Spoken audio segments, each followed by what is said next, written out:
You were live, Madam Chair. Okay, welcome back, folks. House Corrections and Institutions Committee.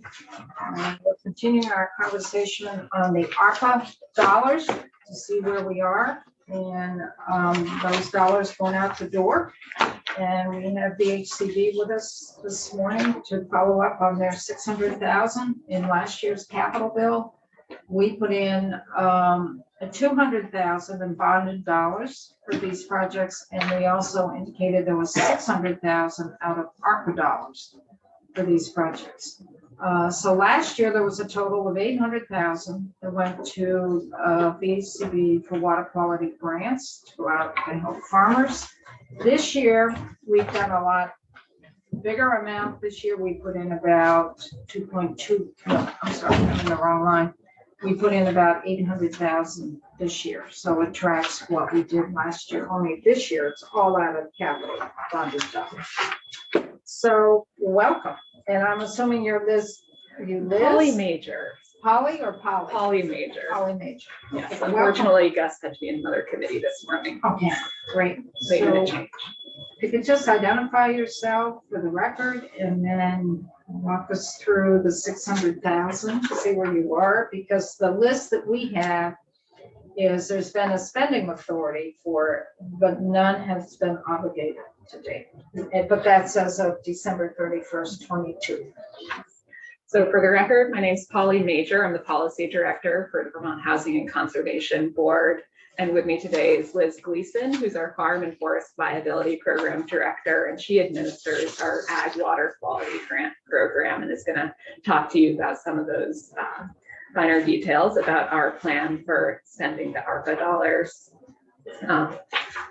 When we were last in here, that's interesting. Our executive director, Gus Seelig, gave an overview of VHCB's work, and I just want to revisit that briefly because that puts our water quality grant into perspective. And let me see if I can get this to be full screen. Is it the 4 arrows in opposite directions right above the find that does the full screen? Yes, it normally is. Problem is that the screen Okay. share is blocking it. It's working now. It's working. I'm not going to touch it then. Oh, It's not working. Sorry about this. it was there for a minute. Huh, weird. There we go. Oh, there we go. Yeah. Oh, So Vermont Housing and Conservation Board, our statutory purpose is to invest both in affordable homes for Vermonters and in preserving our ag lands, forest lands, historic properties, and natural areas. And the photo you see here is of the Shaftesbury North Bennington line, and it's really emblematic of that work to build homes for Vermonters in communities and dense downtowns and preserve our open landscape. And as you see here, ag land is an important component of the landscape. For about half the years that we've operated, we've been included in the capital bill and have had the pleasure of working with this committee. And a big portion of that has been in our water quality work. Our conservation work really has an impact in the quality of our waters. And that is broken down both in the preservation work that we do, protecting stream banks, open lands, and waters, and also in the agricultural work that we do. In, I think, 2017, Representative Shaw came to us and asked, can you support farmers in your work in helping them bring projects online that help them meet ag water quality goals? And can we have a grant program to do that can function with capital bill dollars? And we're able to stand that up, and since then have been working to spend about $600,000 per year on these ag water quality grants. Last year, when this committee was asked to look at ARPA eligible programs, we took a look at the guidelines for that program, and they did meet the ARPA eligibility. So that $600,000 was taken out of the capital bill and shifted into the big bill in ARPA. And while we're glad to help out, we're really grateful to see this committee return that investment into the capital bill this year. And so what you see up there on the screen for section 10 at 800,000, that's for FY24. And That's what we did initially. this year's cap. And you see 800,000 there, and you hear me talk about 600,000 because that section 10 for clean water, the agricultural water quality projects, that encompasses really 2 areas of work for us. 600,000 goes to the Ag Water Quality Grant Program that Liz administers. 200,000 goes to our farmland retirement program, where there are some parcels of farmland that, even with best practices, cannot be farmed in such a way that meets the state's ag water quality goals. And so it's a small program, but there are cases where farmers come to us and look to retire portions or all of their farmland through this program. That portion was not ARPA eligible, which is why you saw this delineation last year. And I am going to, with that, turn it over to Liz, who runs the Farm and Forest Viability Program and works with farms, and in doing so, works with our Ag Water Quality Program. Great. Thank you. So between the two of you, which would know about the what's going on with these ones that were let out? Liz is our expert on that. It's a big word, expert. Yeah, right. We're all experts in legal I matters. I can live up to that. Yeah. We know a lot we know a little, about a lot of things, just enough to be dangerous. I know the feeling. Yeah. Well, thanks for having us in. Again, my name is Liz Gleason. I'm the director of our Farm and Forest Viability Program at VHCB. VHCB is 35 years old, and 20 years ago, we added the Farm and Forest Viability Program to our mission. The rationale behind that was that we were conserving a lot of amazing farmland. That was a really important impact in terms of supporting agriculture in the state, but farmers were still facing really challenging market conditions, increasing cost of land, and we added this additional layer of support where we provide really in-depth, individualized business coaching. We started just with farms. We added on forest products businesses when the state really moved more towards a working lands approach, and the establishment of the Working Lands Enterprise Board at the Agency of Ag. So we added on forest about 10 years ago. We've worked with over 900 businesses since we started. It's probably closer to 950 at this point, since this is right about when we start a new program year. And in last year, we worked with 154 different farm, food, and forest businesses. And we really focus on both skill building and economic impact. So people report pretty significantly increased management skills. They also increase their gross and net income pretty significantly on average from before to post. And we also help people access a bunch of different kinds of grants and loans, including one really particular grant program that Polly set up or introduced really well here, which is the water quality grants for farmers. We also have a few other program areas that I just want to name and then move on. About 5 years ago, the legislature established at VHCB the Rural Economic Development Initiative, which helps working lands businesses and small communities access really key grants for critical infrastructure. We also have a small grant program that helps people implement small but sort of keystone projects on their farms. So we have a bunch of different program areas in addition to the water quality grants. Moving right along to those water quality grants. So we've been doing this, since 2017 was when this was first established. They are designed to fund long-term investments, infrastructure investments on farms that lead to water quality improvements. Historically, as you all know, they've mostly been funded through capital bond dollars. Last year was the first year of using ARPA. So we're really looking at those long-term investments. It can fund anything from manure pits to grazing infrastructure and beyond. And we work really closely with NRCS and the Agency of Ag to make sure that these are complementary. The entire point of the committee that wanted to establish this program at VHCB was that we would be complementary, we would be additive, we wouldn't be replacing some of the major much larger mechanisms that we have through the agency bag and NRCS for investing in water quality. And we can be more flexible and in some cases fund more innovative or sort of leading edge investments that are not yet able to be funded through NRCS or agency bag. So it's a much smaller pot of funding compared to some of those other mechanisms, NRCS, agency bag, but it's a pretty specified tool that can be really effective in making these big projects actually come together because they are often so expensive. And that's why you see this really incredible leverage number. In FY22, we made just over $600,000 in awards, which leveraged over 3 million. This program has fluctuated between about 600 and 800,000 a year since its inception. This is a great photo of Snug Valley Farm up in Hardwick. They transitioned to using a bedded pack, especially for winter housing, which can really reduce the amount of runoff that might come off, when you cover things and we transition from liquid to solid manure management. That can be a really effective tool in keeping water really clean. So do you have a question? Yeah. Chip? So of course, the Nottomans are friends and constituents of mine, so I'm really happy to see that you featured that. They were really good farmers. I mean, they have made that business from nothing to just incredible. So, and they make great sausage also. They certainly do, yes. That's the sausage right up there. Yeah.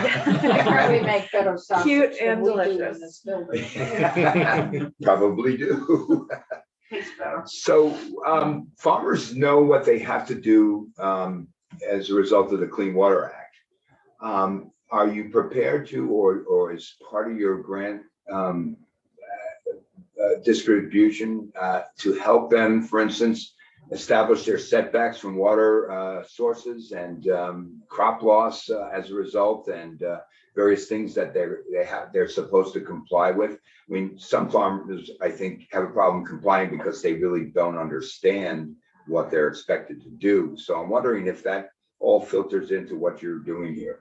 Sure, yeah, not exactly for the water quality grants themselves, but with our overall sort of business advising program, we often help translate regulations and help people come into compliance who aren't or want to do a better job, and help them figure out how to meld that sort of business management with the production management in a way that's really environmentally beneficial. Yeah. So certainly, and with water quality grants, what we're looking for, because it is such a small amount of money, is to identify projects that are ready to go. They've already worked and already understand all of the different regulatory stuff going on in there.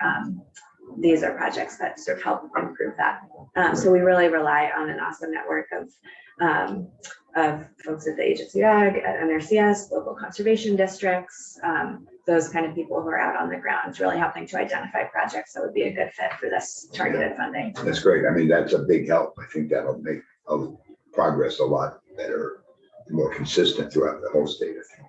Yeah, farms are really complex businesses, and they have a lot to manage and a lot going on. And I think these grants can be a helpful part of it. Good, thank you.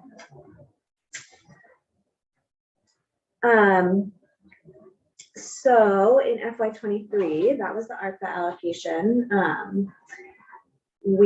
As of December 31st, 22, we had not yet obligated any of those, but since then we have obligated all of that funding. So I'll just talk a little bit about what we saw come in the door. We, every year we do this application process just once in the winter. That tends to be the best time for farmers to have time to apply and get the pieces together. We received 30 requests for funding, totaling 968,000, so just under $1 million in requests. And we had the 600,000 in ARPA funds, and we also had an additional 155,000 because sometimes these projects are so complex. And what we've seen in COVID is that costs have ballooned such that some projects have not been able to happen. So that additional 155,000 was from several projects that actually had to stop because they were just not feasible anymore, which is really unfortunate, but is what we're seeing with any kind of construction right now. So we made 22 different farm awards totaling about 755,000.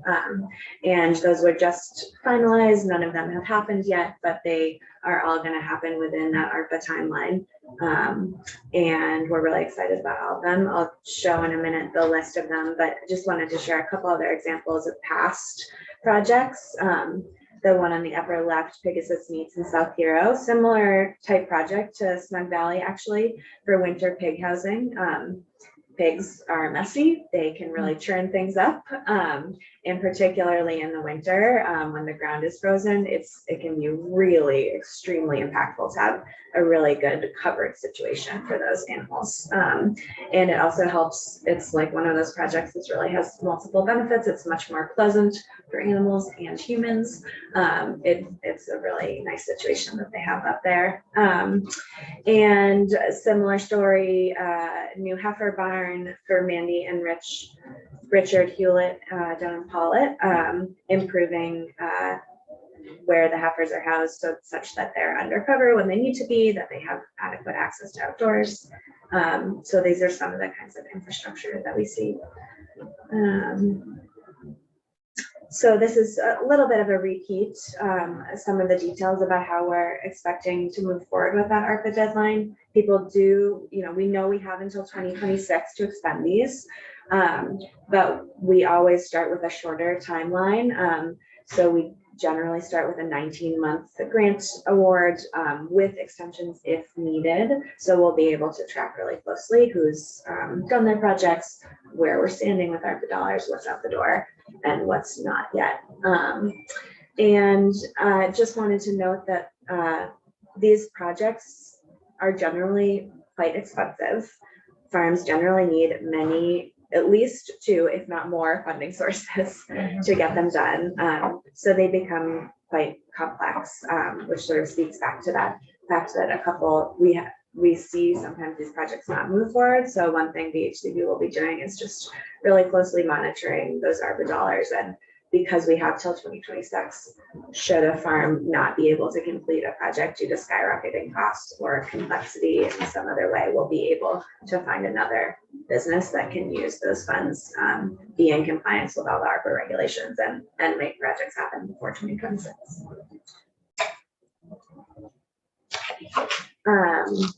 This is the list of projects that we just approved.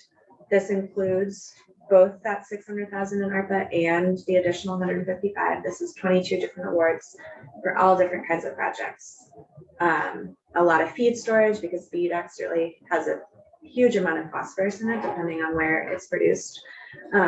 So if you can better cover your feed and make sure there's no runoff, that's a really big water quality improvement. We see a lot of feed improvements here, because the more feed you can produce on your farm, the less phosphorus you're bringing in, and then the less phosphorus is running off. We see some no-till drills and other sort of tillage equipment that really help with soil health and mean that you can absorb more water and less just run straight up. So yeah, all kinds of things. That's great. Thank you. Wayne? The drag line, what's that all about?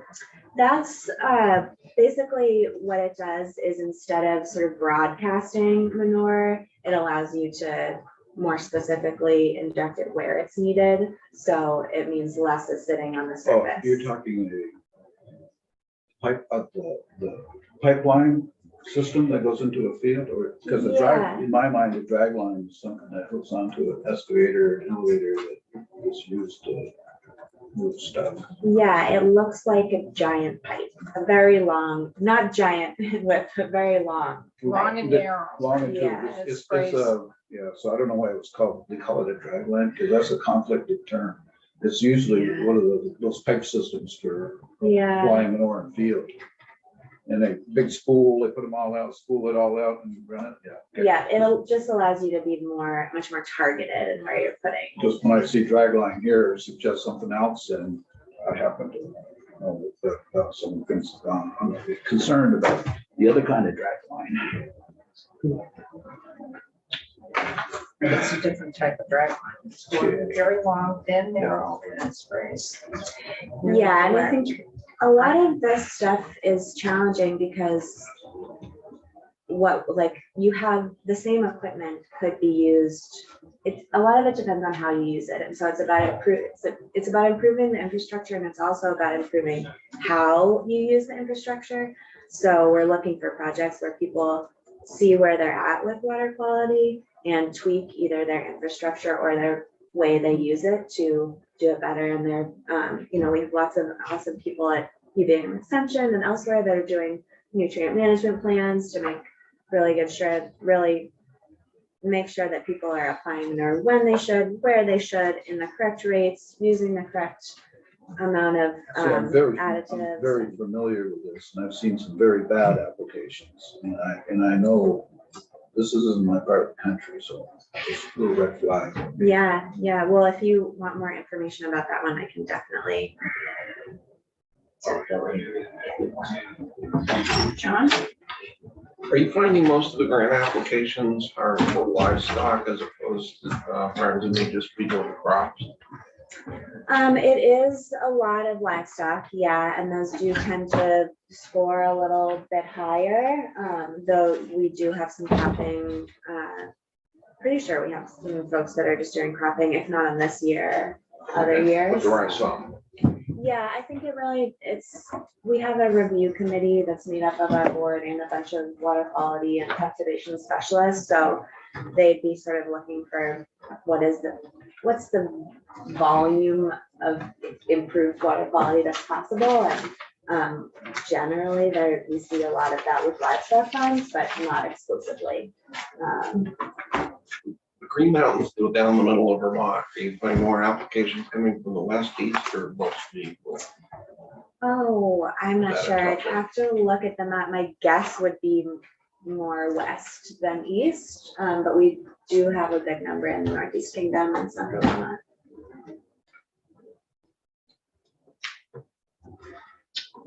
Any other questions?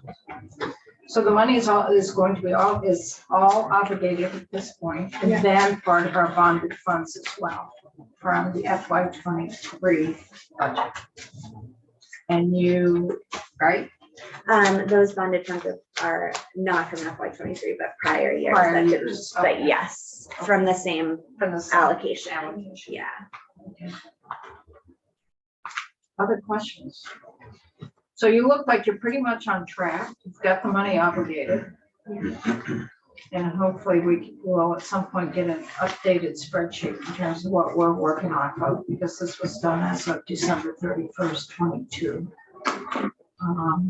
Then you're giving a shorter time frame to get the money expended, to have the projects completed, a shorter time frame than the December 31st, 2026.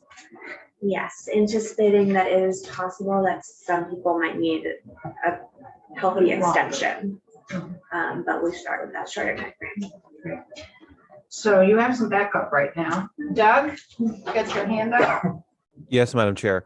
So one thing that the committee should know is that even though the projects were technically eligible for ARPA, and that drove the original decision to switch them over, the administrative elements that would go along with a lot of these small grants using federal funds, when we really started to dig into it, would have been onerous for VHCB and for the farmers. So revenue loss eligibility was used for this 600,000, which means the grant is technically a grant from the state of Vermont to VHCB. And so that 600,000 is fully obligated at this point from a treasury perspective. And it's a little From the federal treasury perspective. yes. So for Okay. treasury reporting and treasury rules, we have fully obligated the 600,000 to VHCB. So it's considered fully obligated. It's a little bit murky on the expenditure side because VHCB uses vision. We can see that they haven't technically expended all the funds. If they were other component units, we would have potentially sent them the $600,000 check, and then we would actually be completely free of all restrictions as far as when the actual projects get expended. Meaning if VHCB needs to offer extensions to certain projects to make sure they happen, I'm very comfortable that we can support that and we can work that out, and that there is essentially zero risk that any of this 600,000 will be recaptured by Treasury because of timing. So the revenue loss treatment allows us to really manage that expenditure deadline much more easily. So if it goes beyond the 19 months, you don't see that as a problem. We're still within the same time frame of meeting the requirement of 12/31/26. Right. From the expenditure perspective, even though VHCB uses vision, so in their books, they may not have fully expended the funds, I may document it in a memo that the 600,000 has been fully released to the control of VHCB, meaning from a state of Vermont perspective, it is fully expended and it is in the hands of another legal entity. And if we do that, then I believe we can file a treasury report that closes out the expenditure. And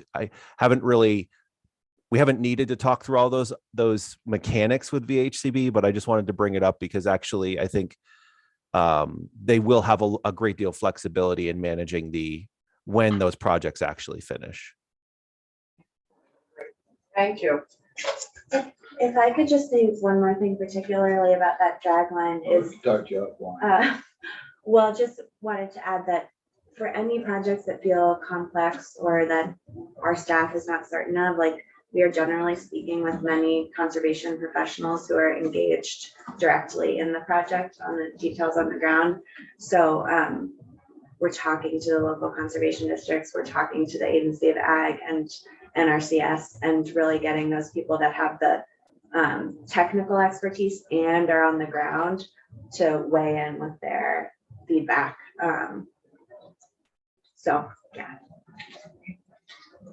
Anything else from VHCB? Looks good. Up and up, we hope. Other questions from the committee? Great work, great Thank you. projects being done. Thanks so much. Yeah. Appreciate it. Thanks for having us. Yeah. So that for the committee completes our little dig in, a little, I'm not say check in, but check in terms of the ARPA dollars for the capital projects. Correct me if I'm wrong, but I'm thinking we're in good shape in terms of the dollars being obligated in time and expended in time, compared to maybe some other parts of state government may not be as far along as we are. That's my hunch. Does the committee feel that way as well? We're kind of, I think we're kind of lucky. Could be. Yeah. Good. So that finishes up that piece. Okay. I can report all of that back to Appropriations Committee because Appropriations has asked the policy committees take a look at some of the ARPA dollars that pertain to their jurisdiction. So I can put that back. Committee. We are going to shift gears a little bit at 10:30 to talk about some transitional housing initiatives. Eric has recommended some names from two places, Dismas House and Pathways. And we're going to shift gears to that. But prior to that, I just want to let the committee know we need to spend some time after this on S14 and looking at the new language that Judiciary looked at yesterday. Michelle, you gave us kind of a brief update. Karen hasn't sent me anything new, but it's probably been posted. Okay. It's been posted on our webpage, and we need to do a straw vote on this. House Judiciary wants to vote S14 out tomorrow. So the chair connected with me and I'll let you know that he asked if we were planning on taking a vote, and it's yes, we were. And so I will. Again, Madam Chair, I will ask, isn't it our policy that we should be doing? I share So yes, we should be having a formal vote and we should have a really solid understanding of what this language is doing. It should be our language. I had a conversation with some members of judiciary to say next year, we pick this back up. We're in situations this year that made it a little tough. So next year, we will get more involved because there'll be more of an understanding from committee members about the justice reinvestment process and where those dollars go. Anything else? So we don't have our folks in yet, do we? One person is coming in via Zoom. She's not there yet. And Jim Curran could be waiting in Dismiss? No. the hallway. Oh. Have you seen Jim at all? Yeah, he's outside. Oh, well, why don't you bring him in? Great. Then we can get started.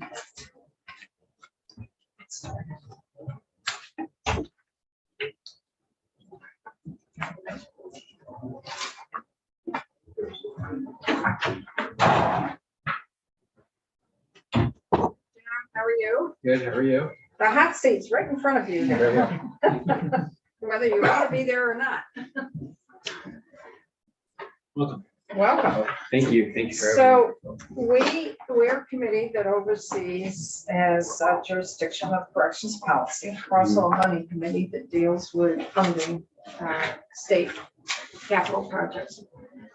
We have had in the past folks from Dismas come and testify. I remember when Dismas first started with Rita McCaffrey, when she was a state senator and came before this committee to really help get Dismas House established. So some of us here have a long history.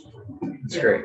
With Dismas, and Dismas has been a real important piece in the structure of transitional housing for when folks re-enter from an incarcerated facility.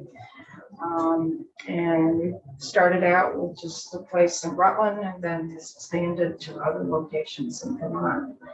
And Eric from our committee wanted to bring some of this out to the committee and offer some time for testimony and to talk about initiatives that are out there. Sure. With reentry programs for our folks, and he recommended that you be one of the folks to come in as the executive director of Dismas. You have him to blame for being there, not us. So welcome. And what I'd like to do is just have a brief testimony from you, just to explain Dismas House and how you operate and the programming and your success rate, maybe your failure rates, where you see you need some thoughts. Sure. And then we can open it up to questions. Sure. So, Welcome. So just identify yourself. oh, sorry. My name is Jim Curran, Executive Director of Dismas of Vermont. Welcome, Jim. Thank you. So just for some of the folks that may or may not know, we operate 5 congregate houses throughout the state of Vermont. We have one in Burlington, one in Winooski, one in Hartford, 2 in Rutland. The second one in Rutland is specifically for women. We were able to identify a need during COVID back in 2021, and we're very nimble and open that up to better serve the women of the state. It's the only women's-based congregate site that partners with the DOC. The core of Dismas's programs is really community. Community is, you often hear it's opposite of addiction. Our cream or our magic sauce really is we have volunteer dinners 5 days a week, where members of the community volunteer to come in and cook dinner and sit with the residents that are currently living at the houses. It sends a message of acceptance.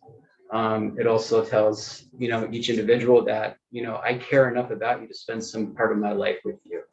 And really that's the core value there is community. We're trying to create experiences and memories that are different and not so much what they have experienced before leading up to their worst day of their lives. Just so you know, as far as funding goes, and on DOC's end, 36% of our operational funding is provided by the DOC. The remaining 64% is provided by the communities through donations and foundational grants. So the community is heavily invested in business and what business does. That's the question. Yeah, The name business, it's like, where does that come from? sure. Okay. So, yeah, Here so we this is go. like, so we're not a religious organization. However, for some of you may know, Dismas was the name given to the first saint in the Catholic and Christian faith. And essentially, he was crucified and asked for forgiveness for his sins while he was on the cross. Jesus. Yeah. Any other questions? It's easier to answer questions than it is to tell you everything I need to tell you. So we can ask questions. Yeah, for sure. So some of the population that we're serving has changed quite a bit since 1986, right? So right now in our current year-to-date census, 85% of the individuals we're working with are in some form of recovery. 49% of those individuals are recovered from opiates, and 10% of them are in recovery from multiple substances. And shockingly enough, with the Women's House, 100% are recovering from multiple substances. So can I just interrupt? Yeah. What were you seeing back when Dismas was first established in the late 80s and early 90s? What were you seeing that were issues with the folks who were housed there versus, I mean, it would be, I think, primarily alcohol. I don't necessarily have statistics on that. That's not something that's kind of in our thing. What we are realizing or seeing in the past 20 years, the number of people that have violent crime convictions have been up 20%. 88% of them have felony conviction. That's up 23% since 2011. Back in the 90s when we first started, the majority of the individuals with us had misdemeanors.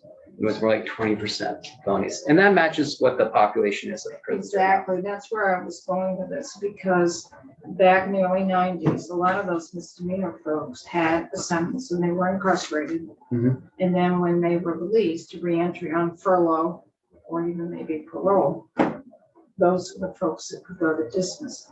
With all the initiatives that we have done over the past 25, 30 years, really looking to divert a lot of folks from coming into an incarcerated facility and making sure our hard beds are there for the highest severity in crime and the highest risk to reoffend, we've been successful in that. And then on the back end, when folks are reentering, your experience and what you're doing in business tracks exactly the programs and initiatives we put in on the front end to keep those lower risk offenders out of the system completely. That register with folks. So you are dealing with a different clientele coming out Absolutely. than you did 25 years ago, because those folks that you were working with 25 years ago aren't even coming into an incarcerated setting because of the initiatives we put in place. And that's really important to remember when folks think we haven't done it. Mhm. And see what my mind is still trying to wrap around is, we've taken those actions, that mean fewer of them go, but then the population of people that are offending, is that population offending being more severe through time? See what I mean? There's two things. One is how we choose to deal with them in the system that gives us a set of statistics. The other is what's coming in. Is there an increasing level of violence or whatever in the crimes that are coming in? So to parse those two things apart seems important, because one is addressing social issues, the other is addressing the mechanics of how we deal with them once they're in the system. So if we hadn't put in those initiatives, we would be incarcerating both sets. And we would probably have 700 people out of state, in out-of-state beds. Or we would have had to build another facility. And it was very clear in the late 90s. At the time, the Commissioner of Corrections says there's no way we can build ourselves out of this until we start putting in initiatives to really figure out where do we want to spend our taxpayer dollars on hard incarcerated beds. So if we hadn't done anything, those folks that dismissed had been serving 25 years ago or 30 would still be incarcerated and put more pressures on the transitional housing sector such as dismiss. No, I'm not arguing anything's been done the wrong way. My mind's wrapping around what the future looks like. So to kind of answer like what you were talking about the number of people that are in for violent crimes or coming to us about, it's 78%, and that's up 20% than what it used to be. So we are seeing a lot more people with violent crime convictions in their past. John and then Eric. Are you looking at, or can you afford to expand within the state at all? Well, yeah, so we are embarking on a programmatic strategic plan. We're in year 2 right now. We just had the luxury of meeting with all our board members and council members and residents over the past weekend to discuss just this. What we're currently looking at is creating a next step program. So we all know in this room that housing is a problem. Also, when we have individuals that are ready to go, they have the barrier of that criminal conviction. And that is an automatic denial from affordable housing organizations, which there is an appeals process, which is great. But if you're an individual that's been told most of your adult life what you can and cannot do, once you get that first denial, basically the answer they give me is, why would I go through that again? I went through the work, they said no, it's going to be no. So we're working on looking on creating match release programs or fitting up apartments to get them back online to be able to not only provide housing for the individuals that are demonstrating the desire to meet their goals themselves, their communities, and us, right? And be able to support them further so that they have that next step. So if you think about, I guess for a lack of a better name, 1/4 housing. So if we use like the term halfway housing for everybody that's coming out, this is the next step. And this is really setting up the, trying to set up the mentality to pay your rent and, work or, maintain your lives in a healthy and productive way, or go back out and support your community in other ways too. Thank you. Does that answer? We have another question here. So are you seeing a greater, higher needs, higher risk? And what is Dismiss utilizing to help those individuals respond in regards that are going to reduce their risk and meet their needs? Folks do individualized service plans, case management, working with the individuals to address these things and make sure we're getting them into the services and working with the other collaborative providers. I know I'm asking a rhetorical question, sorry. But You're asking the director. That's a great question. And the answer is simple. It's like everybody has a different plan. It's up to them what they want to do, what they want to work on. Sometimes those goals don't align with like the societal norms of what those goals should be. But everybody comes to Dismiss, creates a housing plan, and reviews that housing plan. And per DOC metrics, those are all done almost 100% of the time. And it really depends a lot on where the person is when they first come to us. A lot of times, people just need time to decompress. I can think of individuals that have been in there for most of their adult lives, and they're still trying to get used to sleeping in a quiet environment, let alone go out and find a job. So really, it's different for each person. And we really, really hope that, the residents that are staying with us get to set their own goals. And we just need to partner with that. We can't make anybody do anything, but we can help them connect the dots. I also wanted to direct that also to. We're not quite there yet. Oh, okay. She's from Pathways. Sure, yeah. So some of the other things, in the past 3 years, we've changed a lot of our programmatic modeling. We deal with relapse in a completely different way. third, fourth, fifth, sixth chances are always given out. And really, anytime there is a relapse, it's an opportunity for us to discuss with them what's not working with their plans and how can we help you find the right plans so that you're less likely to relapse again. We all know that recovery is full of relapse, full of heartbreak, and we have to understand that, and we have to be accepting and take some of that stigma away. Currently, right now, we're piloting a program with Women's Home. It's a contingency management program, and it's based solely on positive reinforcement. It's a voluntary program. It's only between the staff and that individual. Basically, if you produce a clean UA and they're random, you get a reward of a $10 gift card. 3 in a row gets you a $30 gift card on top of that. This is something that the people at the Women's House actually asked for, not necessarily the reward program, but the consistent monitoring and support and kind of building trust and rapport through voluntary UAs.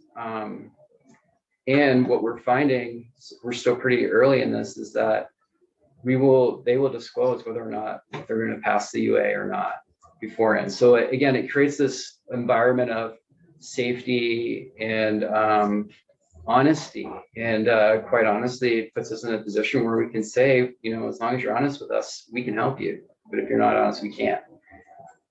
So what I'm hearing is that the dismissal Vermont's not doing the fast and hard responses to relapse. We're providing an opportunity for them to learn from the behavior, be rewarded for the good progress, and also provide opportunities that will extend their care and also keep them remained in the environment that we're in. Is that what I'm hearing? Correct. So that's kept outside of typical house norms and accountability. We address if there's a trafficking side to that where they're actively dealing in the house or bringing it into the house, that's dealt in a different way. And we work as close as we can with PMP, local law enforcement if we can.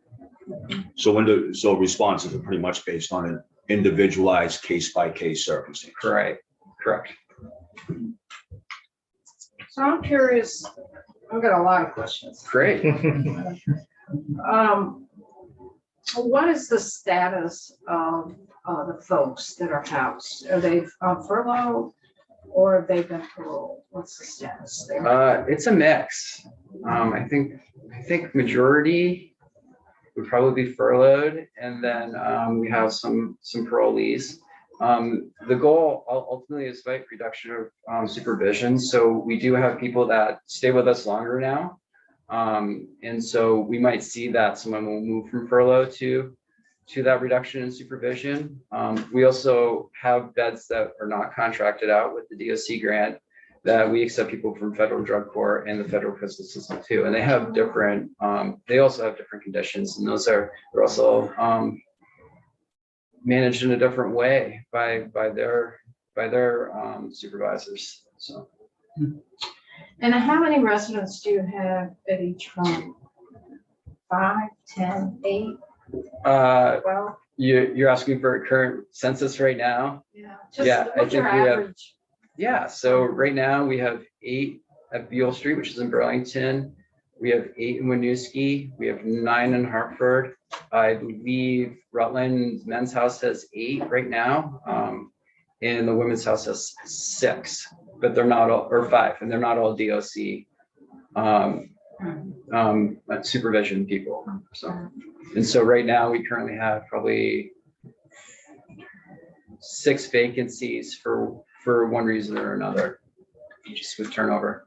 So how closely does Dismiss work with DOC and vice versa? How closely does DOC work with Dismiss when a person is getting close to their release date and set up reentry planning?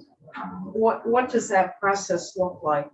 And could it improve any, or is it adequate enough? So the staff at Dismiss are doing that work. They reach out to corrections, or corrections reaches out to the staff? As far as their if there's a person's incarcerated, they're coming up to their date of release, whatever, you know, it could be 2 months out or whatever, who reaches out to dismiss on behalf of that person? Or is there something that's already established between dismiss and DOC that there's an automatic communication? I'm just wondering. Are you what's the- speaking about the referral process? Is that what you're asking? I'm asking when someone is incarcerated, Oh, okay. okay, and they're Yep. getting close to their release date. And the person's gonna re-enter the community. And how does that process work with DOC and with dismiss in terms of connecting the dots? Yeah. So the person comes to dismiss. Do you folks have to reach out to DOC or is it an automatic? What's that transition? How does that I'm work? sorry, I was understanding. I thought you were talking at max out date. No, well, some folks may max out and go to you as well.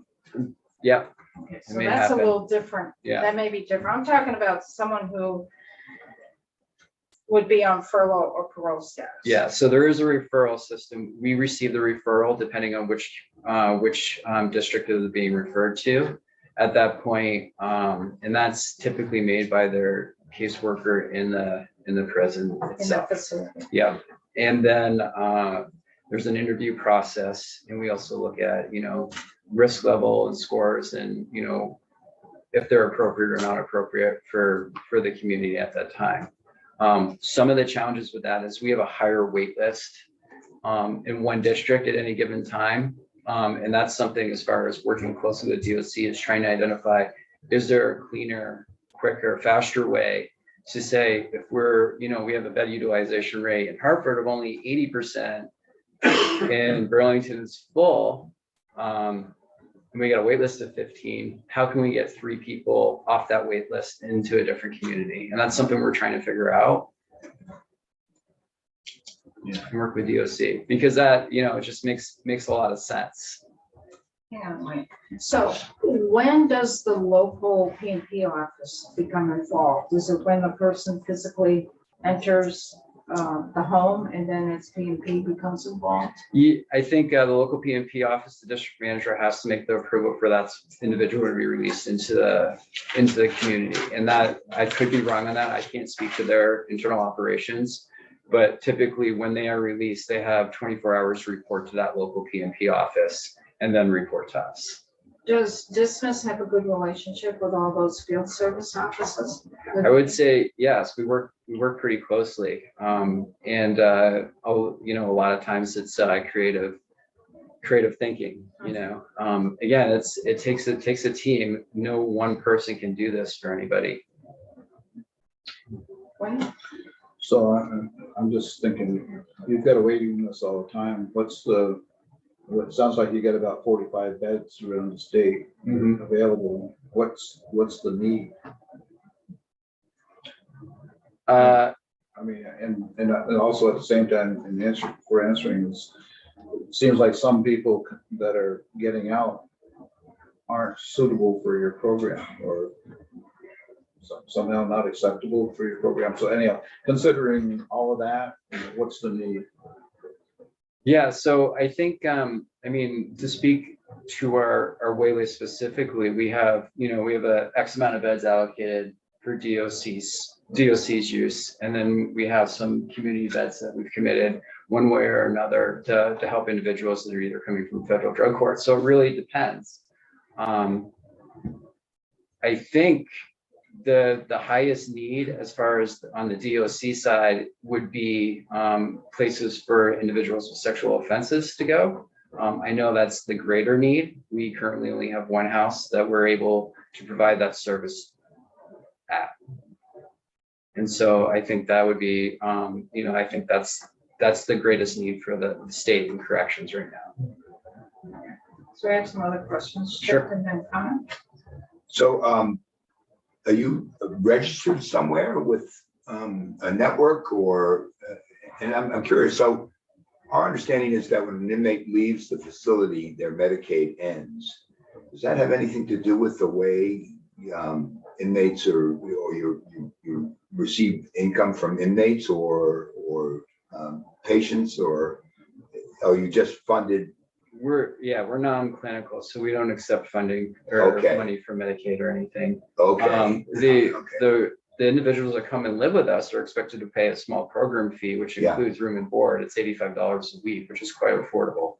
Okay, and that goes to running the house. It helps support the programs. correct? Okay. So I sponsored the recovery house bill the last two sessions here, and Thank you. we were trying to figure all this stuff out. It was really kind of mind twisting to try and figure out how you get it to the community and whatnot. So this is a good model, and it ended up in H222 without a lot of details. So we'll be looking again for some models to follow as far as how we can get some more houses in our community. It's great. Thank you. Yeah. You might have said it, Jim. What's the average length someone's with you? So yeah, that's an interesting thing. It used to be 3 to 4 months. Right now we're seeing 9, even more. And so when we're talking about, successes and looking at spreadsheets and numbers, our successful transition sometimes can look lower. But that's quite honestly, we have a lot of people that are ready to go. They just have nowhere to go. And so when you're trying to meet that goal, it can be really hard if they don't have an apartment that either anybody will rent to them, let alone afford,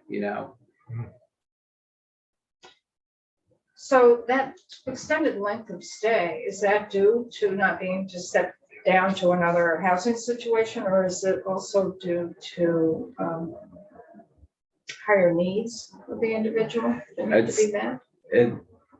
From what we're experiencing now, most of it is from not like a lack of housing options.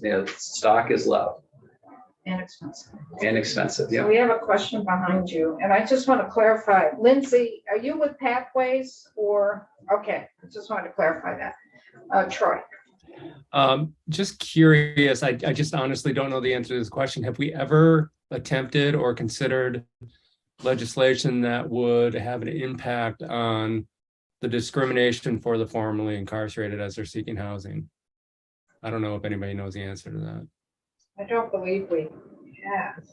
I don't think so, Troy. But we might have, but I don't think so. And Troy's question's leading into another question I want to ask.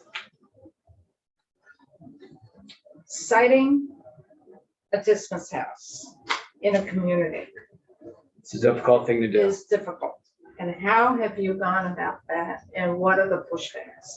Because that also feeds in a little bit to Troy's question about, housing for folks who are incarcerated, even if they come out of the dismiss.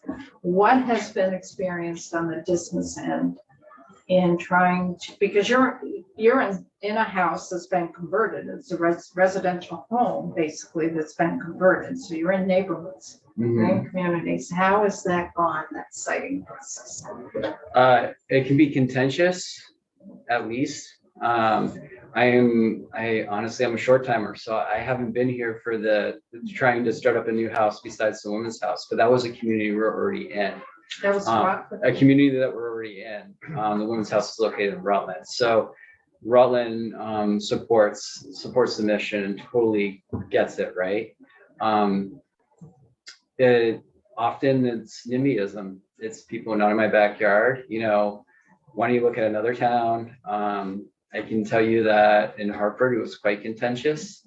There's a lot of stipulations and agreements we make, like, oh, well, we won't take sex offenders. So there's, when we talk about a lack of a place for sex offenders to go, a lot of that in business, at least, is we're tied by that. We've made agreements to make it happen. Whether that's good or not, we needed to make a need to at least help some people. We are, again, experiment with that. In the past 2 years, we've been accepting sex offenders at one location, and nothing has really changed. Feel free not to answer this, Jim. Kind of going down that trend. You're sort of in a unique position. You're not the OC. You're not like an advocacy group for the building. But you have like intimate knowledge of this population who've been incarcerated. Do you have any like overall thoughts on the replacement of the Chittenden Regional Facility here? We have some different schools of thought. Or any replacement. Yeah, no, we have different schools with like, the idea of the campus approach with a reentry facility next door to the incarcerative setting. And then we have some other thoughts coming, mostly from advocates saying, look at the Norway model. Perhaps we don't need to incarcerate people at all so much as have sort of secure facilities, not totally like yours, but maybe the same ballpark spread around the state.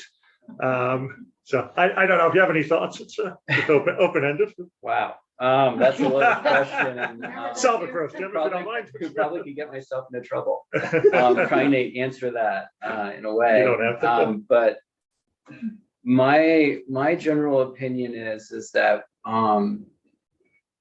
it's more about what we do to get someone ready to leave prison versus how nice prison is. And I'm not saying like people don't deserve to be treated with dignity. That's not what I'm saying. What I'm saying is I think we need to spend more work on preparing people to exit, whether that's job skills training, whether that's, you take the Baird Prison Initiative as an example out of Minnesota, providing liberal arts opportunities to inmates. It's extremely effective. It teaches people how to be business people versus criminals.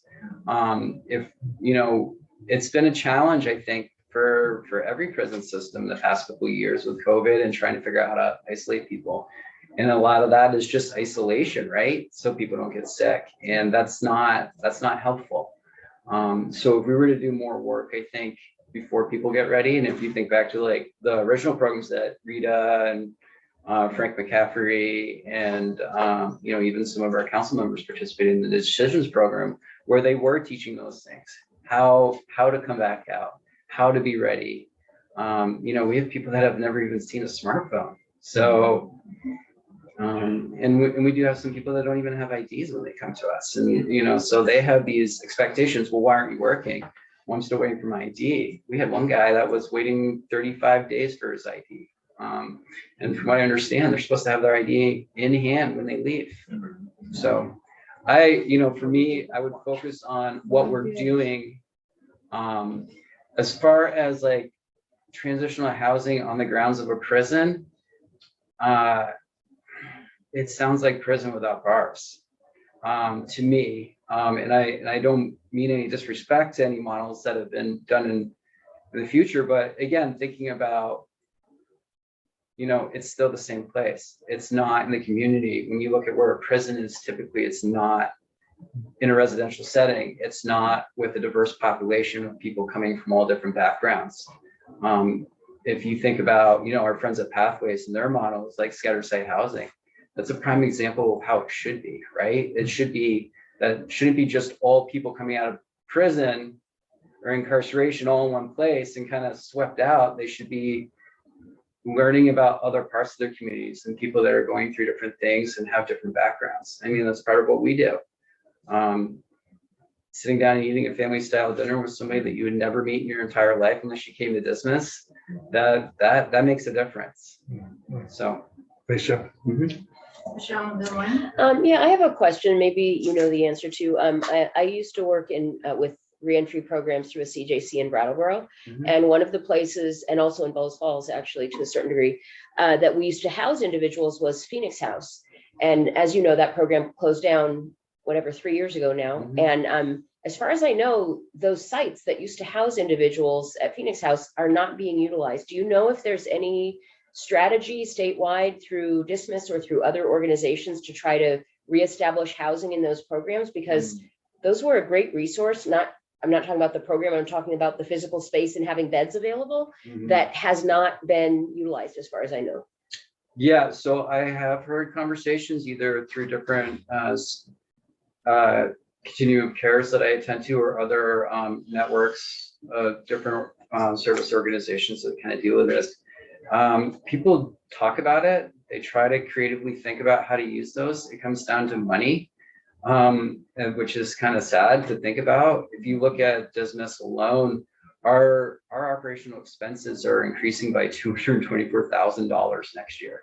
that's with no additional new programming or funding. This is like status quo stuff, and like inflation, you know, affects everybody. And it's something that we have to kind of be aware of. We have to be careful. We've been very well managed and run responsibly, fiscally, that we're in a position where we do, you know, we are able to weather some storms.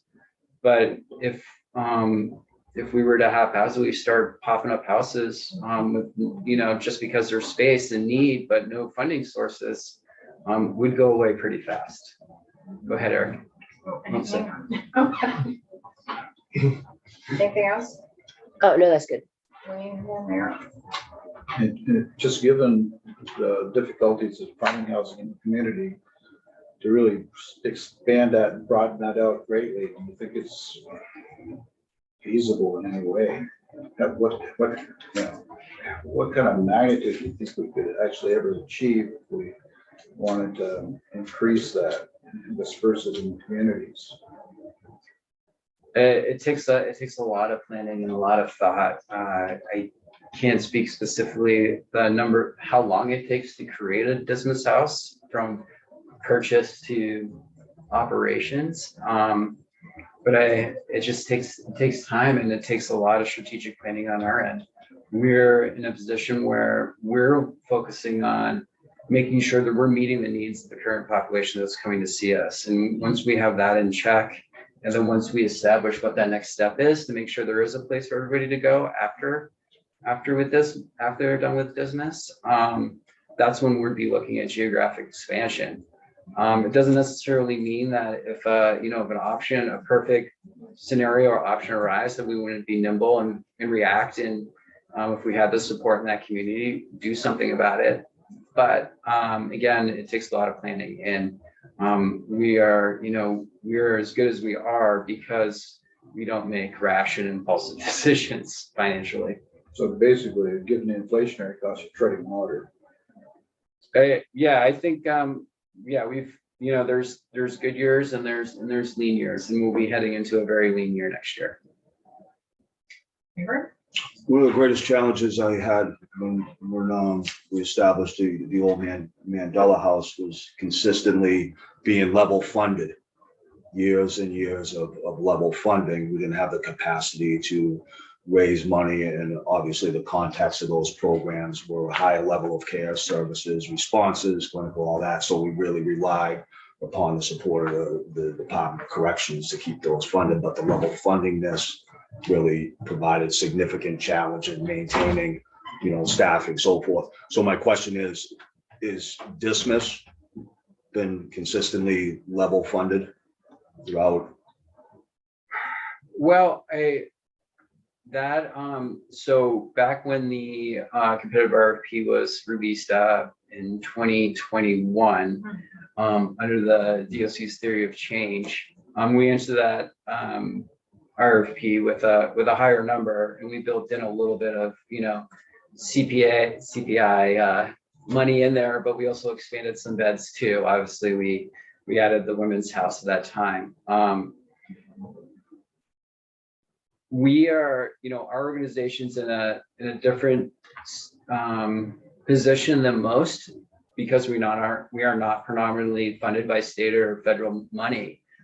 We have the community, but the community can only give so much. And part of our concerns going in, at least in the next year, and what we're witnessing this year, is donor fatigue. Our donors have showed up time after time after time and provided all the funding that we needed to kind of make up that difference and serve the people in our communities the way we have. But we are also seeing that, you can only ask so much, and it does cap. So we are going into the next 2 years with a new contract with the DOC that has been disclosed that it will be level funded. However, I did have a really great conversation with Emily Higgins yesterday, and kind of laid out, it's like, this is what it looks like for us. And, again, historically, DOC is 36% of our funding. And we did ask, is like, if it's okay, or if there's a way that we can kind of work something out to start building in some of that inflation into subsequent years. So ideally for us, additional $86,000 to our contract this year would help a lot. And that basically would be about 36% of the difference in cost from when the contract was written in 2021. So that contract was built on a 2021 budget 2 years ago. If the cost of doing business continues on this trend, we're looking at about a $26,000 increase year after year. If we maintain the status quo, if we don't provide new programs, if we don't innovate and try and do new things to do residents, but at least basically just say, hey, you get what you get. We're going to do what we're going to do. And if, if the population changes, there'd be no change in program. It'd just be basically, it's a fixed cost to run a house, regardless if they're full or not. So. Sure. So one of the things that we ran into in the recovery house is how we deal with bad behavior within the facility, within the house. We talked about expulsion. People were really down on that. I was as well, because that renders someone homeless. But we started with short periods of time, 24 hours and such. So Eric and I have spoken about this a number of times, and I'm just wondering how you have to protect the safety of the residents of the house. That's the bottom line. How do you deal with that? It's incredibly difficult. So where you have said specifically, recovery housing is tied to fair landlord laws. I think it's H102. The language is in there in a number of different things, which leads to us in being in a position that we've had to go through an eviction process. So whether you make someone homeless within 30 days or you make someone homeless in 3 months, they're still going to be homeless. Yeah. And they're still going to, at some point, there is a certain decision that needs to be made. And I know that can be hard depending on, where you stand on how you feel about substance misuse disorder. But we have staff with lived experience, and they're banging their heads off the walls too. We're at a point right now, we have 3 open evictions in one house. And what that does is essentially there is nothing we can do. And what that does, it demonstrates what somebody else can do. We had a resident that specifically said, I'm going to do what so-and-so did. I figure that'll get me 3 months. So it'll be at least February before I have to leave. Yeah. That costs money. It's not a good use of public funds. And, we've tried all sorts of different strategies, but really we go through the standard eviction practice. It's extremely hard to manage. And honestly, sometimes it gets to the point where we're not doing anybody's favor by bringing anybody new in. Mainly because we don't want those individuals that are there to derail them. And it's not about program fees, and it's never about relapse. It's about causing harm in the house and in their communities. Yeah. And a lot of times that's stemming out of, we can communicate the warning signs and say, this person's going to start causing real harm in the communities. And, the answer is we can't do anything. Legally, we can't do anything. The police can't do anything until the person actually causes that harm. In the course of all this, we have met with a district manager in one of the counties and a lead detective from the police force. And he's not understood. Why can't you ask me to leave? I don't understand it. And I was like, we're just not allowed to. And PMP is in the same boat. We're not allowed to do anything in this situation or that situation. So a lot of times their hands are tied by laws. We had a proposal that sort of thing is covered in the agreement to be in the house, which is similar to a lease agreement, that the behavior would not be tolerated. So does the behavior continue when it's identified and the eviction process starts? Do you still experience that? Yeah. Yeah. So one of the last things we considered was some sort of a reparative process that can call the house together with the individual that's causing problems and see if there's some sort of an effectiveness. And even Representative Noyes suggested that maybe even contract with the local diversion or justice center to intervene in some of those things. Is that anything that you've considered, or? We've been practicing reparative panels within the house for 3 years now. good. And before that, we had a similar process that was a little bit more punitive that we decided to get away from. All our houses are connected to our local CJCs. And we are,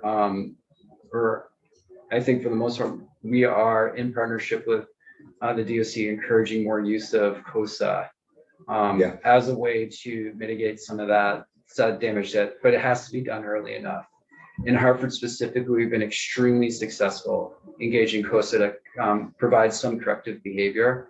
But in the end, if someone really digs in and decides that, you know what, you can't tell me what to do, I know my rights, there's nothing I can do, there's nothing probation and parole can do, and there's nothing that law enforcement can unless do. it's a crime that's committed. Unless there's a crime that's committed, correct. And some people know And that. it's, and it's really hard to prove that. Tristan? This is probably an unrealistic question, but it just feels important to ask, you know, what about expansion, new houses, you know, given the need? I understand you're struggling to meet your current bottom line, but there's clearly a need for this kind of housing. Yeah, so if there, I think the short answer would be if the funding was made available, and we could identify communities that were accepting, we would do so. We went through, we did a needs assessment, and we, surveyed residents, staff, volunteers, and also engaged corrections as well, as to kind of get an idea of where those needs are. And so we have a general idea of where the need would be, but we'd also have to make sure that there's funding there and there's also community support. You say where you mean geographically? Correct, yeah. So I have a couple other questions. So at the beginning of your testimony, you mentioned how the folks who are now coming into Dismas are very different than 25, 30 years ago. There's a lot more opioid disorder use. Have you noticed any difference, good or bad, healthy or not healthy, with folks who are involved in the MAT program while they're incarcerated versus the time we did not have the MAT program when folks were incarcerated? Have you noticed a difference in folks that are now housed at Dismas that participate in the MAT program while they're incarcerated is better, or? I think it's more accepted. I don't believe there was a time in Dismas where people on a MAT program was not accepted. I think there's more. I think the only thing that I would say is negative, and this could be just like a random happening, is that there was a resident that came to us that was on a program that had no idea why they were on that program. And so that I think. From corrections? Correct, yeah. So that I think has been, that's one time. I can't say that happens all the time, but it has happened at least once since I've been here. And again, I'm relatively short timer. I'm 2.5, almost 3 years into this now. But is it helpful from your end of seeing folks coming into Dismas that are on MAT? Is it helpful that there is an MAT program while they're incarcerated? I think it's helpful for the people that need that sort of treatment. I can't speak to whether or not it makes someone more likely to succeed or not, but I do know the value of those types of programs for individuals that want to use the whole program. And you participate in an MAT program as well? Or how do the folks that are housed in a Dismas house continue their MAT? They're connected to either outpatient treatment, or in the case of, maybe they have relapse, they need a little bit more support, they're referred out to inpatient treatment too as well. And I do want to start checking this out because we do want to hear from Lindsay with pathways, because that's Sure. a different model too. But I have Yeah. another question. Yeah. Are you finding that community partners are coming to the table to help? And by that, I mean substance use disorder services, mental health services,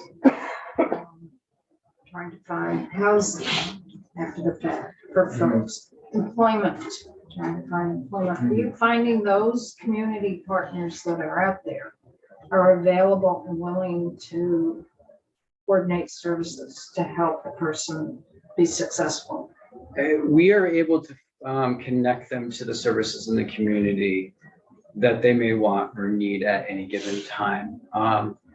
Part of the theory of change and part of that RFP is to be engaged with a continuum of cares, right? Which is typically your housing and homelessness coalition. Those also include other organizations, your mental health organizations and such. So I think generally accepted, but they also recognize that whether or not Dismas or Pathways are going to be here, they're still going to be working with those individuals. So I don't think there's been any barriers on that end as far as getting people services. With the exception, there's not enough mental health workers and there's not enough people to provide those services. It's a hard void to fill. And, you know, we do occasionally get individuals that have a really hard time finding services that are available that are not already overburdened.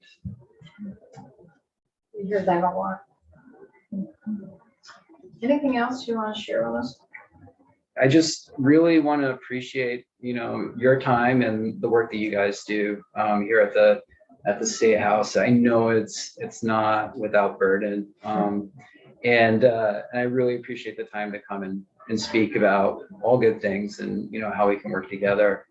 What I think my words leaving you with is that all programs are needed. There is not one housing program model that's going to fit everybody. And we need to make sure that we're creating an environment where all those providers can work together, and also allow some fluidity where, you know, we're not viewed as not doing our job if we say, oh, this person's a better fit for this model or this person's a better fit.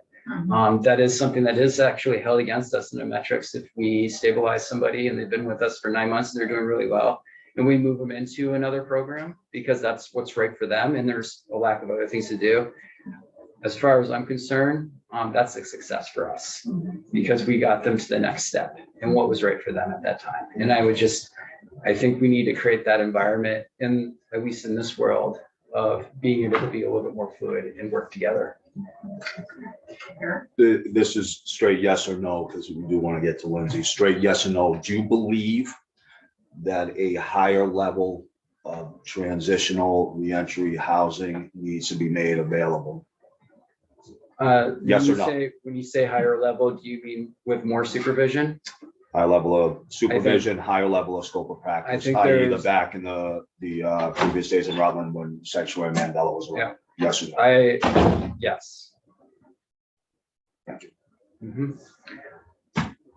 And also, I'm going to leave these on the table. These are our newsletters. There's no facts. There's no complicated metrics. Yeah.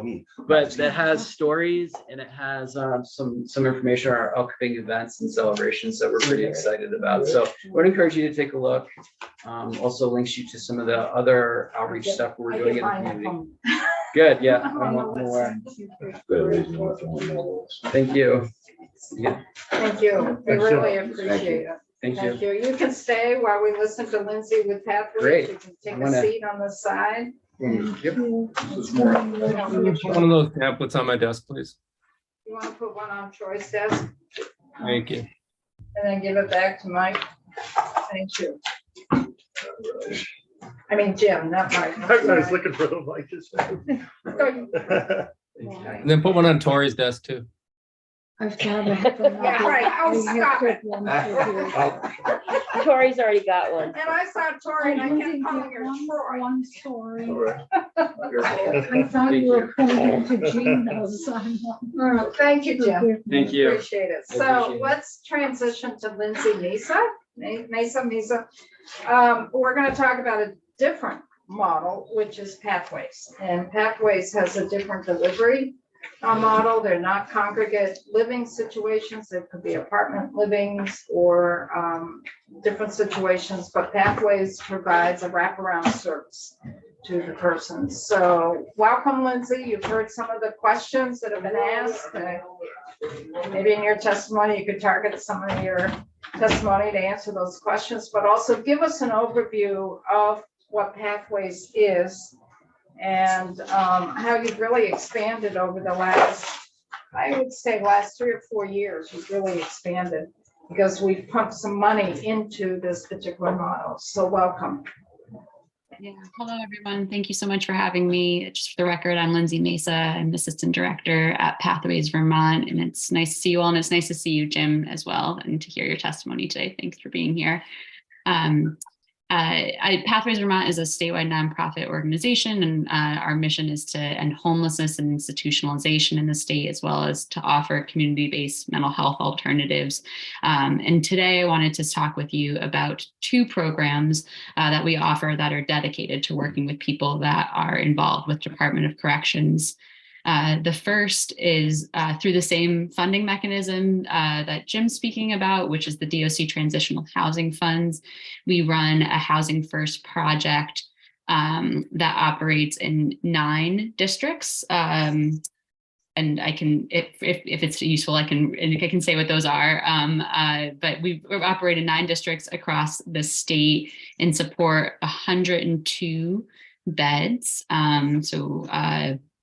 Supporting 102 individuals to come out of incarceration primarily and into a scatter site model of housing. So what we do is we lease independent units in the communities across the state, and then we sublet those units to folks that are coming out of incarceration. And, you know, it's a different model in that way, right? In that it's independent housing. We have community-based support teams that are multidisciplinary. So they're, you know, a diverse array of staff with different lived experience and also kind of educational and employment experience that provide support to people in the community. So in their homes and in other places of community. That partnership with Department of Corrections is a longstanding one. We've been a partner of DOC in this way since 2010. Though, as you're mentioning, we did expand when DOC put out the RFP several years ago and kind of looked at this theory of change and really restructuring community-based supports. We over doubled our program at that point.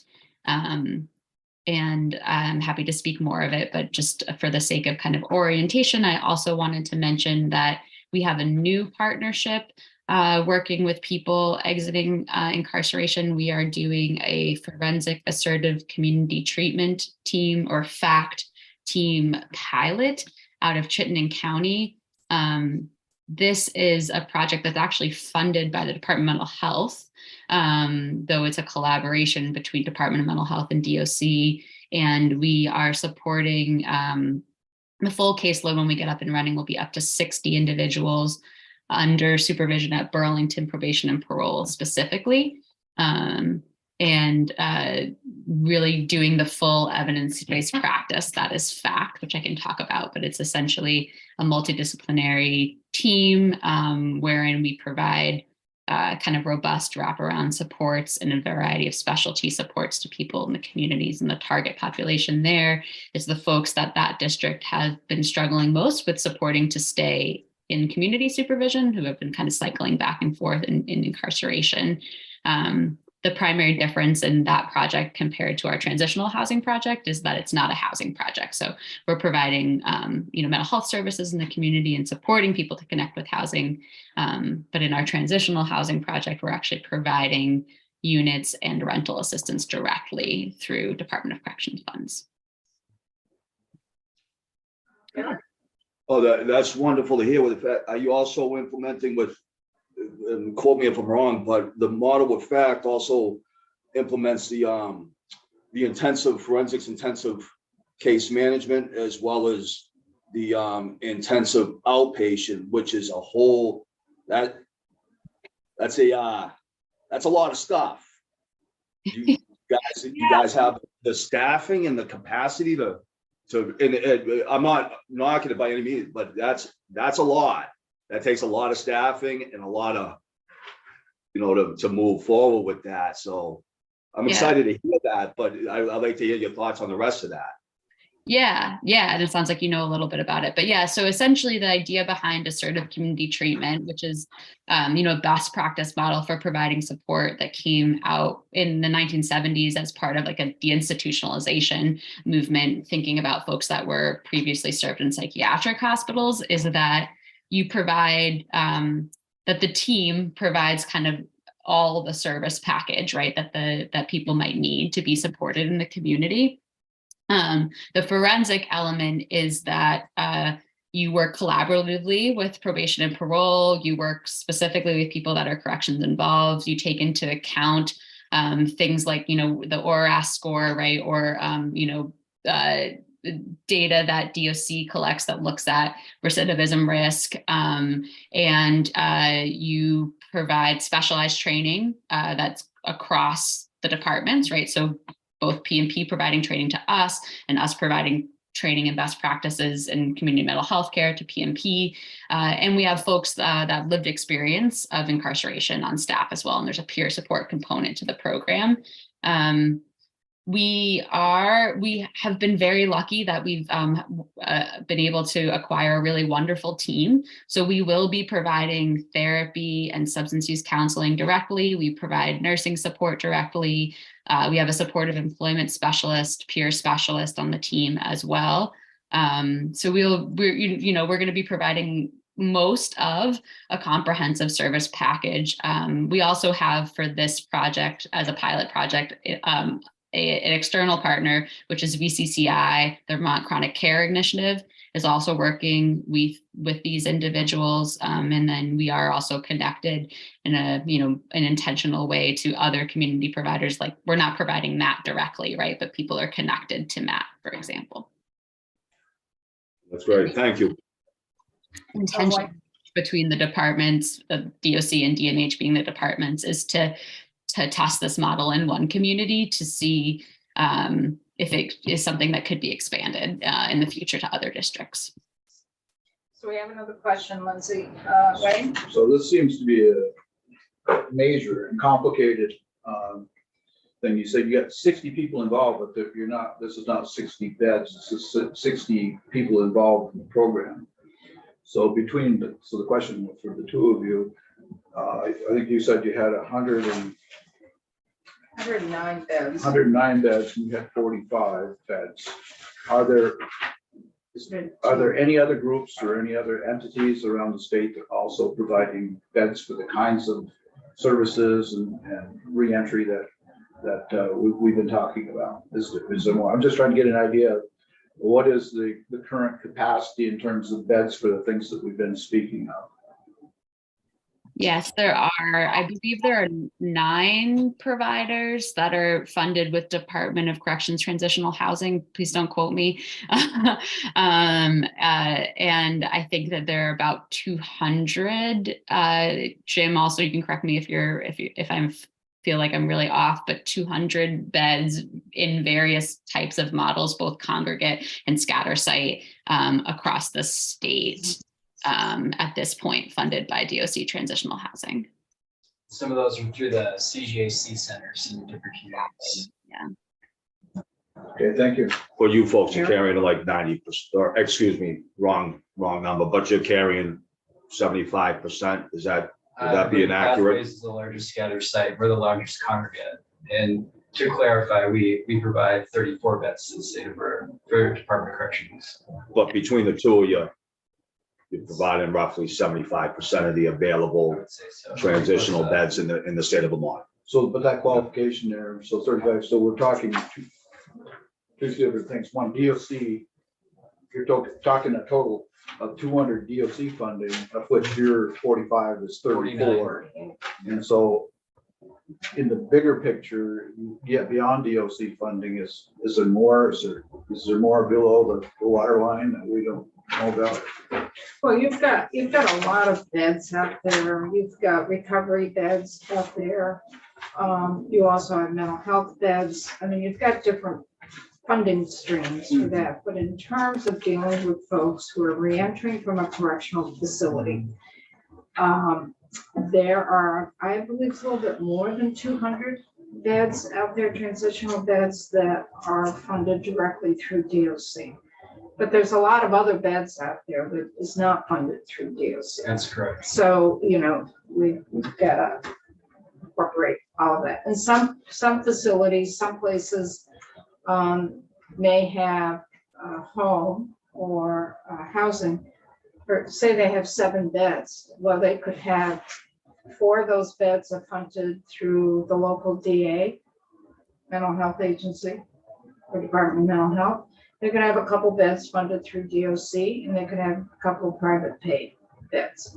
So there's a mixture out there for that. Did you have your hand up, Tom? We did. Sorry, Lindsay, do you think we have enough inpatient mental health beds in Vermont? I'm going off on a couple topics here, but you know, just the folks who you're working with, if they find themselves in sort of an acute crisis, do you have trouble placing them? Or is that even part of what you do? Yeah, that's totally happy to answer this question.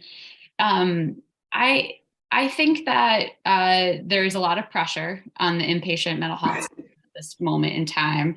And there is the sense, right, that there's not enough capacity because there are more people trying to seek that resource than can access it at any given time, right? And so folks are, you know, I'm sure you all hear testimony on this, right? But folks are sitting in ERs for longer times than we want, right? Like they're not able to access the kind of care that they're looking for in the moment.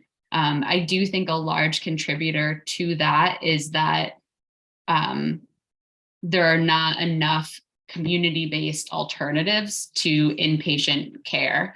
Pathways has actually spoken for several years about a network of peer respites. We have a proposal that we put together with some other peer providers across the state that looks at kind of increasing capacity to support people in mental health distress in communities, which I think would relieve the need for more inpatient resources.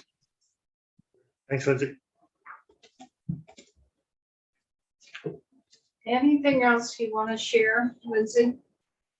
I'm happy to answer additional questions. I wanted to just highlight again, I think like some of the differences between what you heard about from Dismiss and Pathways as it relates to our transitional housing is that ours is community-based scatter site. That means, right, that we're renting private units in the community in working with a private landlord network. So a really crucial part of our partnership functioning is that network of landlords across the state who agree to rent to us. And that's been a lovely partnership. We certainly feel the stresses of the low vacancy rates in the community.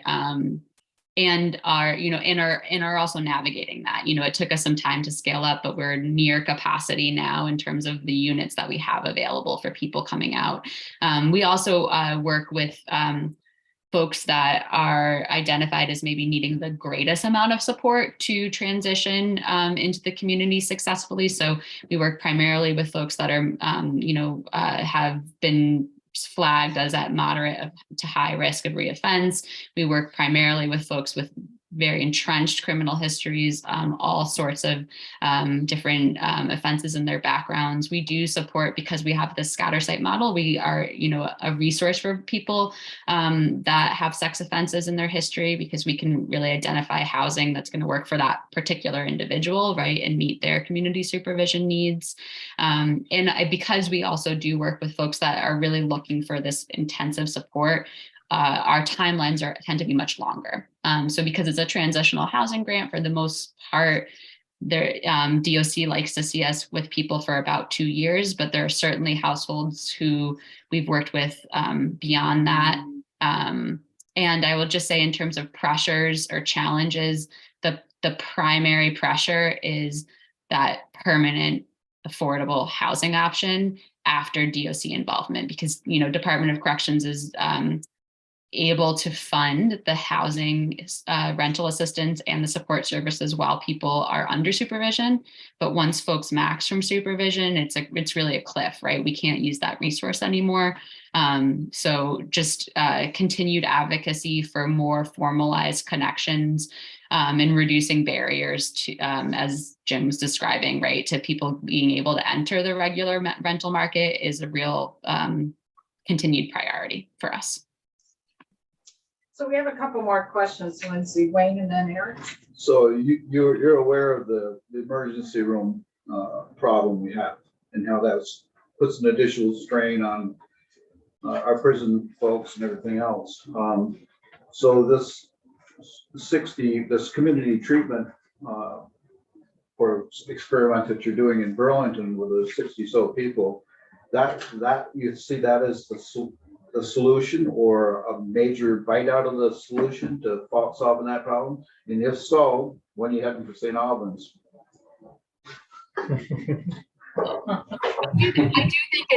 do think it's a part of the solution. You know, I think as Jim was saying in the kind of housing world, you know, that it's really important that we have options, right? That they're like no one thing is going to work for every person. And so we really need an array of different kinds of things. I think that the same thing is true, right? In the mental health world, is that we need a more diverse array of things that people can utilize and tools in their toolkits for when they're struggling. I think something like FACT, right? Like something like a community-based wraparound support team, you know, therapy in your home environment, right, where you don't have to go into an office to access it. Like that's one important part of the picture of people being able to I mean, life just is hard, right? Like, and you know, unfortunately, I think you know, we're not going to be a place that can prevent horrible things from happening for people or for people navigating traumatic life experiences, right? But what we can do is we can offer more resources for people to navigate those life challenges in community settings, such that they don't have to be removed from their community and institutionalized to navigate them. I think that that's true for mental health. I think that's true for corrections involvement as well. So it's possible that say you did set up in St. Albans, it's possible that the hospital could refer people to you. And that way you get the ones that were, once you conferred with them, you get the people that were applicable or best suited for your kind of service. Yeah, definitely. And that's true of our, you know, we have a Housing First project that's Department of Mental Health funded, right? We work exclusively with people that have a primary mental health diagnosis in that program. And same thing, right? We do see a lot of referrals out of that system. Because I think our state really aspires to be a place, right, that supports people and community and doesn't see, you know, long-term institutionalization in those systems. Eric? Do you work with the other counties, part of their continuum continuum of care?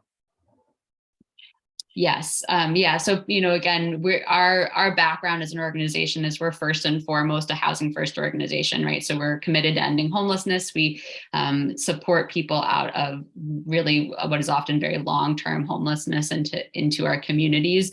And so we are, we're a partner in both the balance of state and the Chittenden continuum, and very connected to those systems. We participate in the coordinated entry process, which is it's a HUD designated process that essentially says, let's capture everybody by name that's experiencing homelessness in our communities. It will provide a standardized assessment to those households so that we can kind of identify what their vulnerability is and what their need is to resolve their homelessness. And then you prioritize resources based on that data. And so we do participate in those systems. A challenge, I think, an ongoing challenge with folks that are involved in corrections is that the HUD definition of homelessness is narrow, right? And it precludes a lot of folks that have been incarcerated because incarcerations of over 90 days do not count as literally homeless. So that is one challenge in connecting people to those resources. And Pathways has done a lot of advocacy work with the Vermont State Housing Authority and Burlington Housing Authority over the years to develop institutional preferences that really recognize that gap and support this population of folks to access more mainstream resources like Section 8 that can provide ongoing rental assistance.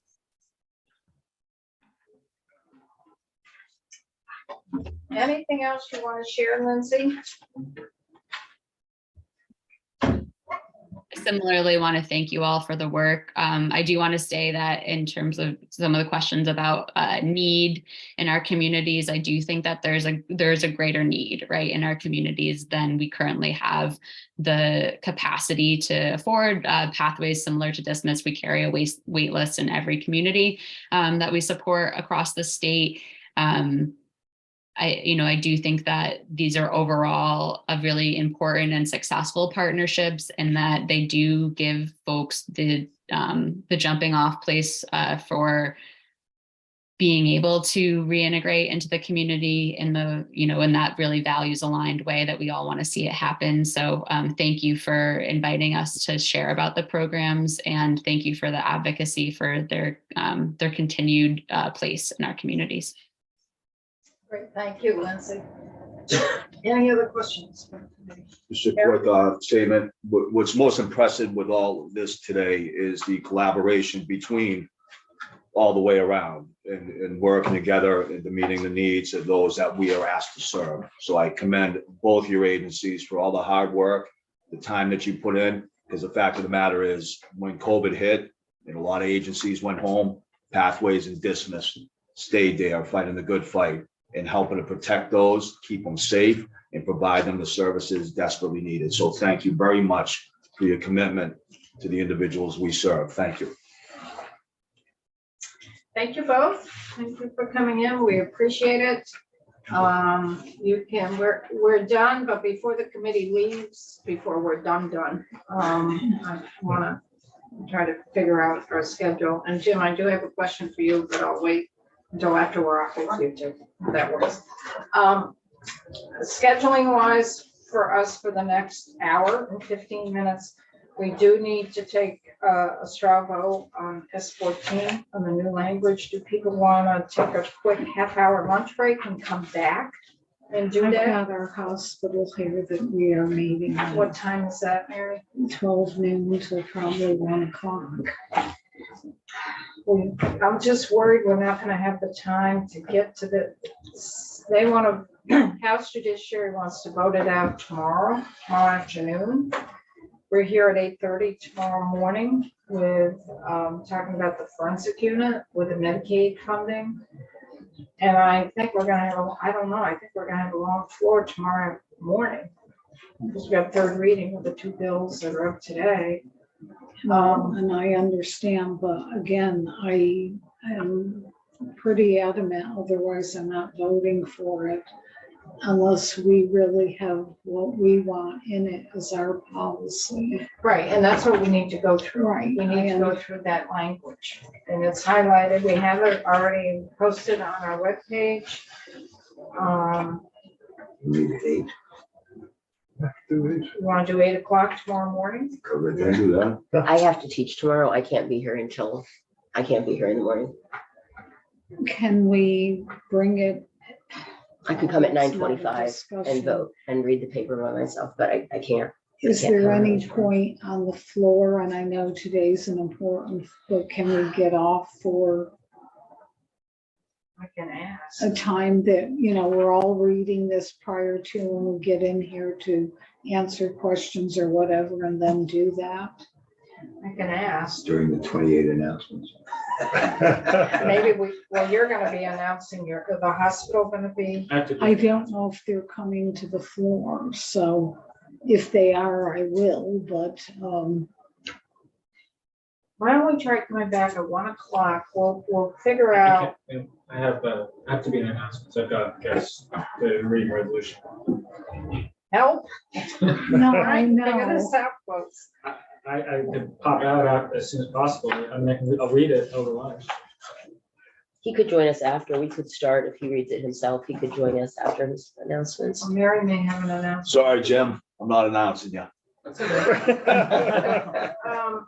Yes, We're you gonna have to are. do this. I'm just trying to figure this out, how we're gonna do this. We're gonna have to carve out sometime. Let's come up. The thing is, we may not get the authority to leave the floor. Well, should we let Lindsay go? Yeah, Lindsay. Bye, Lindsay. Lindsay, you got any thoughts on all of this? I wish I could help. But yeah, Maybe we're voting a different time Can't now, so help we us have now. to be all together to do straw We poll. gotta be together. Yeah, we have to. If it's our We gotta be policy, together. we better be together. We gotta be together. So the first thing up for action is, well, they've got S5 and S37. We didn't have any, that's what's up, unless we happen to get some downtime while we're on the floor. If there's another amendment that pops up and they need committee time, I mean, we gotta do it today, folks. That seems not unlikely. I haven't heard that there are any amendments, but it seems not unlikely somebody might crop up with I one. mean, we just have to do it today. That's my concern. I don't, tomorrow's Oh, gonna be, okay. He said there's 3 amendments coming on S5.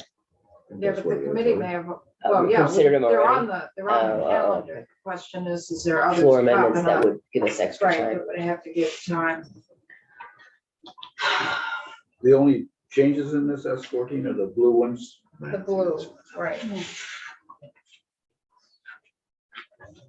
Those are the, bring the bill, read what you can during lunch break, bring the bill out to the floor. You can't do it during lunch break. And we'll see if we can get the committee in here at some point this afternoon. Does that make sense to folks? And Troy, we'll have to text you. Yeah, Let you know. I'll be watching the live stream of the House floor. Okay. So just somebody text me if we're getting back on Zoom. Okay, will do. We'll give you a call at 0 gravity if we can't get a hold of you. Yeah. Yeah, right. I don't think he feels. I'm gonna well. miss record store day because of this stupid virus. That's Kick that virus out. So, Ah. yeah, well, it's good to see you, Troy. Let's go off of YouTube. Let's take our lunch.